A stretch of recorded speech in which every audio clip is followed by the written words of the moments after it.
निहाल जब गुस्से और बेचैनी की हालत में हुमायूं के घर पहुंचा और जोर जोर से दरवाज़ा खटखटाया तो नरमीन बाहर निकली। निहाल को अपने सामने देखकर इसके पैरों तले से ज़मीन निकल गई। इसको अपनी आंखों पर यकीन नहीं आ रहा था कि जो निहाल दुबई में गायब था वो इस वक्त इसके सामने कैसे आकर खड़ा हो गया है। निहाल ने तड़प कर कहा कि नरमीन, मोहब्बत में तो लड़कियां मंगेतर का सालों इंतजार कर लेती हैं, लेकिन तुमसे तो 2 दिन सब्र ना हुआ। निहाल ने ताना देते हुए कहा कि तुमने इतनी जल्दी हुमायूं से, इस दर्जी से निकाह कर लिया, क्या मेरी मोहब्बत इतनी कमज़ोर थी? नरमीन रोते हुए बोली कि मैं क्या करती निहाल, तुम मेरा फ़ोन ही नहीं उठा रहे थे। मैंने तुम्हें कई कॉल की, मैसेज किया, लेकिन तुमने किसी का रिप्लाई नहीं किया। तुम्हारे भाई और भाभी तो मुझसे सीधे मुंह बात भी नहीं कर रहे थे। नरमीन ने सिसकियां लेते हुए कहा कि मेरे बाबा की तबीयत इतनी ख़राब हो गई थी कि इनकी ज़िंदगी दांव पर लगी थी। मुझे इनकी मर्ज़ी के सामने सर झुकाना ही पड़ा।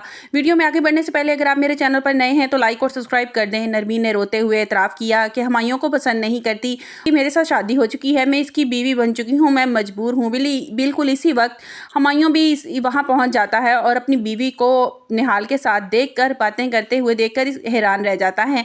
निहाल ने हुमायूं की परवाह किए बगैर नरमीन का हाथ थाम लिया और कहा कि नरमीन, अब तुम्हें मेरे साथ चलना होगा, मैं इस रिश्ते को नहीं मानता। नरमीन ने अपना हाथ छुड़ाने की कोशिश की और कहा कि निहाल, खुदा के लिए यहाँ से चले जाओ, बहुत देर हो चुकी है, अब मैं एक शादीशुदा औरत हूँ। वीडियो में आगे बढ़ने से पहले अगर आप मेरे चैनल पर नए हैं तो लाइक और सब्सक्राइब कर दें। हुमायूं ये सब कुछ खामोशी से देख रहा था, इसे समझ नहीं आ रहा था कि वो क्या करे और इसके दिल भी बोझल हो रहा था। उसने हिम्मत की और निहाल से कहा कि निहाल, अब ये मेरी बीवी है, प्लीज़ इसका हाथ छोड़ दो। और निहाल ने मुस्कुरा कर कहा कि तुम इसके काबिल हो, एक दर्जी की क्या औकात है कि नरमीन जैसी लड़की को अपनी बीवी बना सके। हुमायूं की दुकान पर काम करने वाला लड़का जो हुमायूं के साथ दुकान पर काम करता है वो हुमायूं को समझाने लगा कि इस लड़के ने कहा कि हुमायूं भाई, नरमीन भाभी को आपकी बीवी है, आपको इस लड़के को यहाँ से निकालना होगा। इसने कहा कि वो आपके सामने आपकी बीवी का हाथ थाम कर खड़ा है और आप कैसे खामोशी से खड़े हैं, ये तो बहुत बगैरती की बात है। हुमायूं ने दुखी लहजे में जवाब दिया, अब नरमीन मेरे साथ खुश नहीं है, मैं ज़बरदस्ती इसको अपने रिश्ते में कैसे बांध सकता हूँ। दूसरी तरफ सिराज साहब जो हैं वो घर पे वलीमे की तैयारियों की बात कर रहे हैं। वो चाह रहे हैं कि नरमीन का अच्छे से निकाह किया जाए और वो हुमायूं से इस बारे में बात करें। वो चाहते हैं कि जल्द इस निकाह का सबको पता चल जाए, वो ऐलान कर दें कि हमने नरमीन का निकाह हुमायूं से कर दिया है।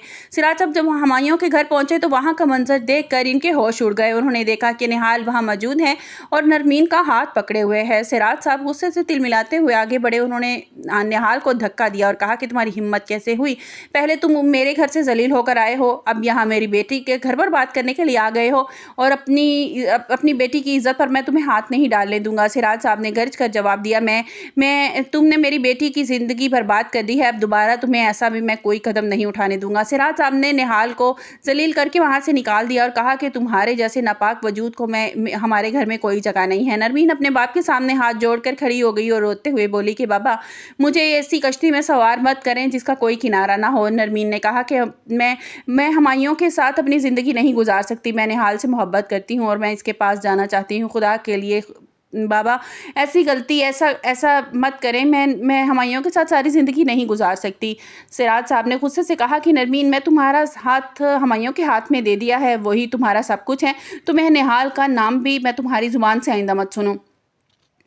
दूसरी तरफ उधर नरमीन की बहन जो अपने घर की घुटन माहौल से बहुत तंग थी, इसने सिराज साहब की मर्जी के बगैर ऑफिस तो ज्वाइन कर लिया था, लेकिन उसके दिल में फिर भी ज़रा भी मलाल नहीं था। वो सिराज साहब ने जब इसे ऑफिस जाने से रोकते हैं, साफ कह देती है कि बाबा, मैं नरमीन आपी की तरह खामोश नहीं रहूँगी, मुझे अपनी ज़िंदगी जीने का पूरा हक है। ऑफिस में इसकी मुलाकात एक लड़की से होती है जो वो घर के हालात शेयर करती है और कहती है कि हमारे घर के हालात ऐसे हैं कि मेरा दम घुटने लगता है। निहाल अब खामोशी से बैठने वाला नहीं है। वो अपने भाई और भाभी पर गुस्सा करता है कि आप लोगों ने सिराज साहब को रिश्ते से क्यों इनकार कर दिया था, क्यों मना कर दिया था, जबकि निहाल के भाभी और भाई यही कहते हैं कि तुम तो फ़ोन भी नहीं उठा रहे थे तो हम क्या कहते, इसलिए हमने शादी को पोस्टपोन करने का उनको कहा था।